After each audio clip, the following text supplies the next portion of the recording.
You know that sound. Of course you do. But I'll bet you don't know the story behind it.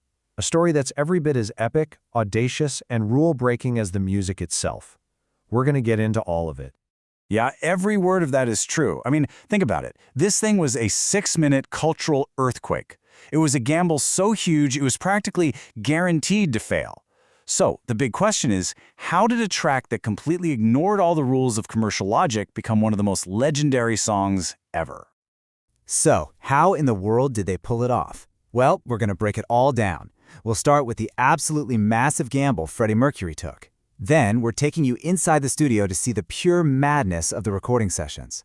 We'll even try to unpack the song's hidden confession, look at the fight just to get it on the radio, and finally, we'll ask the big question: where does this song really belong in the history of rock? Okay, so to really get just how miraculous this song is, you've got to picture it. It's 1975. The recipe for a hit song? It was simple.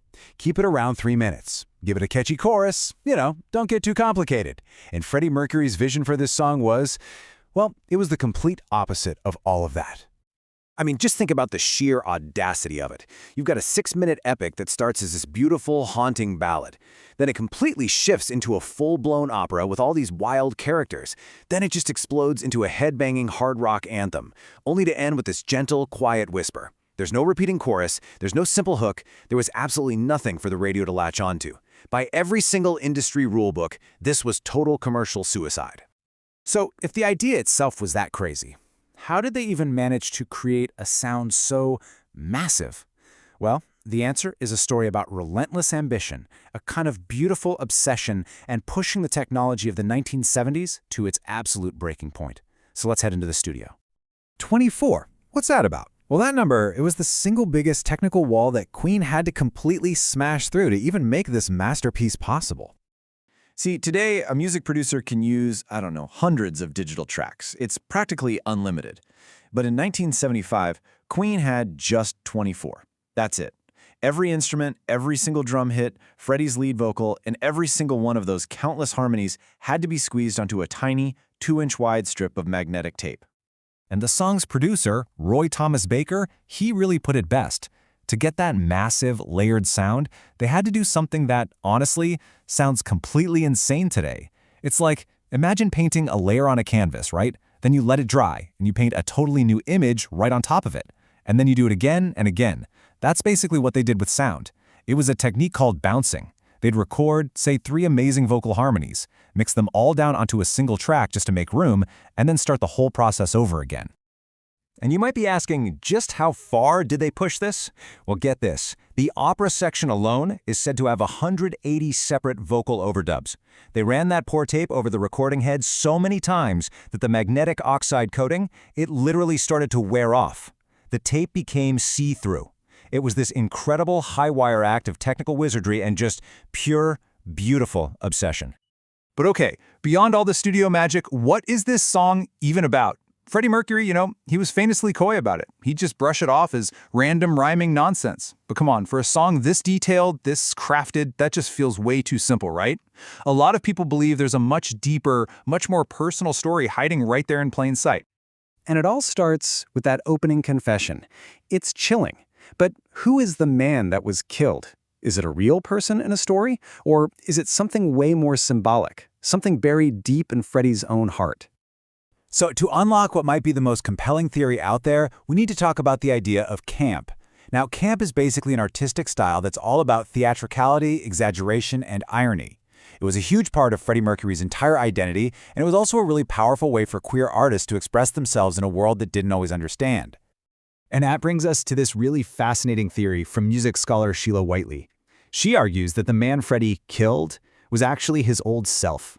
The version of him that he presented to the world up to that point. If you look at it that way, the song becomes this incredible, coded coming-out story. A dramatic, operatic confession to his mother, and really to the whole world, asking for forgiveness for finally becoming the man he was always meant to be.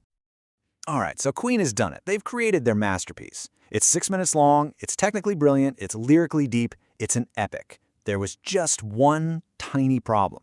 Their record label, and pretty much the entire music industry, thought it was a complete and utter disaster. That was the verdict. Unlistenable. It was too long. It was too weird. It was just too much. The execs demanded they cut it down, make a shorter, radio-friendly version. And the band, they said no way. It was a total standoff, and it looked like the single was dead in the water before it ever got a chance. But this is where the story takes an amazing turn. The band slipped an early copy to a DJ friend, the legendary Kenny Everett, and they told him, with a bit of a wink, whatever you do, don't play this on the air.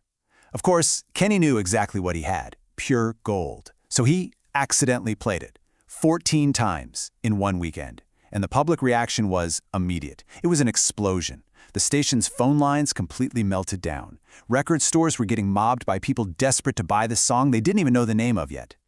The people had spoken, loud and clear. The record label had absolutely no choice. They had to rush release the full, unedited 6-minute monster. And get this, within 9 weeks, the song that executives had called unlistenable was the undisputed #1 hit in the UK. And just like that, a legend was born. And so the legend was sealed, right? The revolutionary song that changed everything. But you know, in music history, it's always worth taking a closer look, even at the biggest legends. Was this song really a lightning bolt out of a clear blue sky, or was there more to the story? And that's really the big debate that still swirls around this song. Was Bohemian Rhapsody this totally new thing that invented a genre out of thin air, or was it the absolute perfection of ideas that were already kind of floating around at the time? This really gets to the heart of it. The popular story, the legend, is that it was a lightning strike, a completely new sound that shattered every rule. But some critics will point out that maybe, just maybe, it was a brilliant execution of ideas that were already out there, especially that whole medley or suite format that was big in progressive rock back then. And if you look back, they have a point. Other musical giants were already playing in that sandbox. I mean, you had the Beatles' iconic medley on Abbey Road, the super complex suites from Frank Zappa, and of course, the insane studio ambitions of the Beach Boys. They had all laid down pieces of this puzzle years before. But maybe we're asking the wrong question. Does it really matter if Queen was the absolute first? Bohemian Rhapsody might not have invented the multi-part rock epic, but you can bet it perfected it. And more importantly, it brought it to the masses. It took this really highbrow, artsy concept and turned it into a global anthem that everyone, everywhere could sing along to. And in the end, that's its real legacy. It didn't just bend the rules, it shattered the whole idea of what a 3-minute pop song had to be. It proved that audiences were way smarter and way more adventurous than the record labels ever gave them credit for. It was a huge, monumental gamble that paid off in the biggest way possible, and it changed music forever. From that very first piano note all the way to the final crash of the gong, this song is a journey. So I gotta ask you, what part of that journey always gets you? Is it the operatic madness? That iconic guitar solo? Let me know what your favorite moment is down in the comments.